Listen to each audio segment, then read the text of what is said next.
There are three main types of malfunctions that people encounter with any type of firearm. The first one being a failure to fire.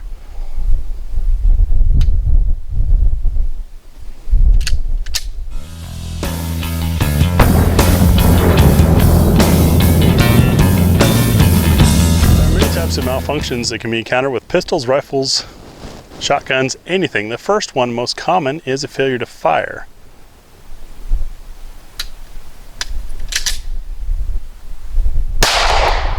So Tia cleared hers quickly and efficiently, and we'll show why, explain what can cause this, and how she cleared it.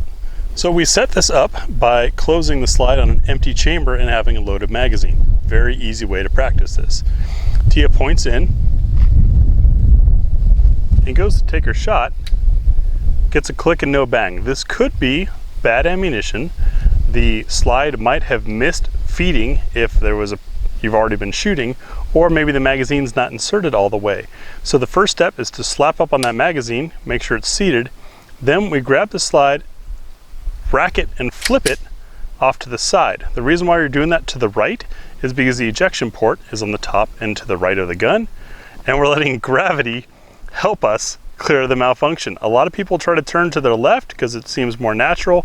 That typically causes more issues. So we'll show it one more time at full speed. It will experience and clear a failure to fire.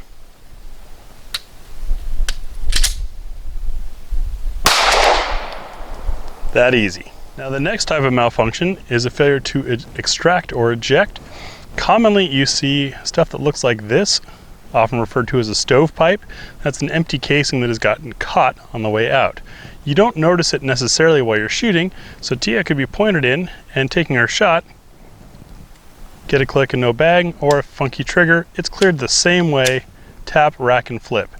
And there you saw that tilting to the right, gravity helped us clear that, since racking the slide hard doesn't really help when you have a stovepipe, since there's no ejector action to happen. You just need gravity to help. So we'll do it once more at full speed. Choo-choo! This time it's an easy one to notice because it's pointing straight up. So what does Tia do after noticing the squishy trigger or seeing that brass? Rack and flip off to the right. And what you saw right there is exactly why you rack and flip towards the right, to let gravity help you. Come on folks, it's there and it's free. Here's a nasty one, the dreaded double feed.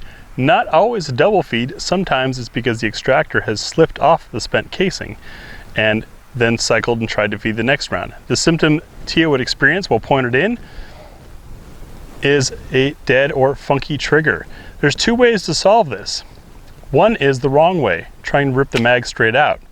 Okay, you got the mag out, but now your left hand is full, and just pull that trigger.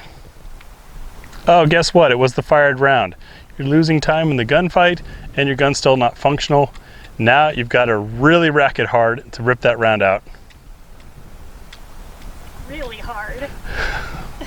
Because that spent casing partially came out and then got shoved in. It's not moving. So a special note, that's extra hard to get out if you use an already fired casing. Now what Tia is going to do to clear this is first lock the slide to the rear. That's going to take the pressure off the spring so that you can remove that mag a whole lot easier. Now you're going to rack it a couple times, twisting to the right, help kick things out. And you notice it fell out which way? Not at the ejection port, but out the mag well. Gravity still helped us there. Mag's back in, we rack again, and we're ready to fight.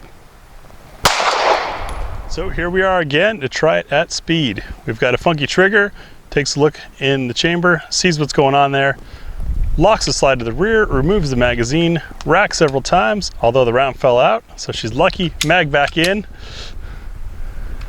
rack again, and now you're back at it. It takes some practice to get good at it, but it can be done.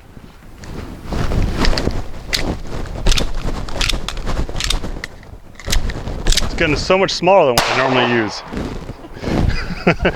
Anyways, hopefully we saw that. That was my first time trying it on a gun this small.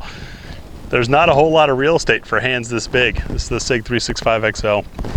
But what I wanted to show you is these malfunctions obviously do happen. I'm sure you've experienced them. If not, you will. And how to correctly clear them. There are more advanced steps as you get good with this. For example, on the Type 3, which takes the most amount of time, stepping away from where you just were.